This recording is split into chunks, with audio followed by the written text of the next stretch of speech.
बसुमतारिनि जि थामथि मंख्लं सान बेखौ जोङो दिनै जोंनि न'खरनिफ्राय फुंनि आरज गाबनानै आफा आनान गसाइनाव आरज गाबदों जोङो जाहाथे बिथांनि जिउमाया सोरगोआव आलो गोजोनै जायगा मोनहैयो आरो इयुनाव बेफोरबायदि जाहाथे जाथाया आरोबाव जाबावला बेखौ जोङो आफा आनान गसाइनाव आरज गाबदों आरो बिथांनि जि मुसुखा बेखौ नुनानै जाहाथे इयुनाव जोंनि जेनेरेसनफ्रा जाहाथे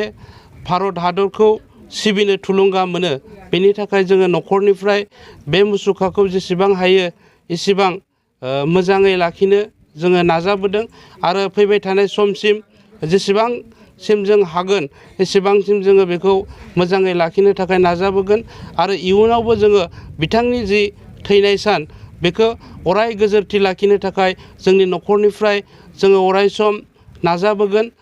आरो मोनसे खोथाखौ जोङो खोब माने गोजोननाय मोनदों जे बिटिसि सरकारा मोनसे बिथांनि मुङाव मुसुखा बानायदों आरो बे मुसुखाखौ तामुलपुर जिल्लानि कलबारि गोजौ फरायसालियाव गायसनदों आरो बेखौ जोङो सोब गोजोननाय मोनदों जाहाथे बेखौ इयुनाव बिटिसि सरकारा जिहेतु गायसनबाय बे हिसाबै बेखौ जाहाथे सरकारनिफ्रायबो जाहाथे बेखौ फालिनो नाजायो जोंनि न'खरनिफ्रायथ' जोङो अरायसम फालिखागोन आरो बेखौ बिटिसि सरकाराबो जाहाथे जिहेतु सरकारानो बेखौ बानायदों बे हिसाबै बिथांमोनाबो जाहाथे बेखौ 14 फेब्रुवारि बिथांनि जि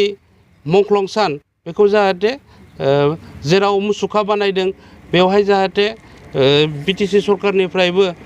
फालिलांबाय थायो बेखौ जोङो होनाय थाबाय।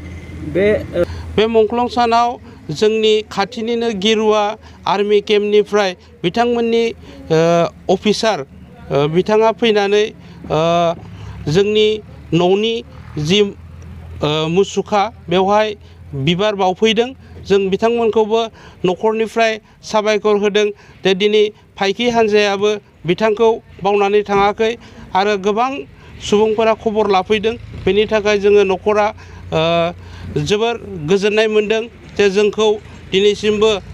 बावाखै बा जोंनि दुखु समावबो बयबो जोंजों खौसेयै गसंफादों बेनि थाखाय आं जोबोर गोजोननाय मोनदों जों न'खरनि जानानै।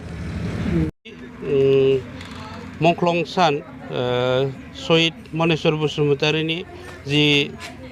थैनाय सान बेखौ जोंनि न'खरनिफ्राय आरो गामिनि रायजो राजाफोरखौ लानानै दिनै जोङो फुङाव आरज गाबनानै दिनैनि जि हाबाफारि बेखौ जोङो न'खरनिफ्राय बिथांनि जिउमाया जाहाथे सोरगोआव आलो गोजोन मोनो जायगा मोनहैयो बेनि थाखाय जोङो न'खरनिफ्राय आरज गाबदों आरो इयुनाव जाहाथे बेबायदि जाथाया जाया बेखौ जोङो आफा आनान गसाइनाव जों आरज गाबदों जोंनि न'खरनिफ्राय आरो बे मुसुखाखौ जाहाथे नुनानै जाहाथे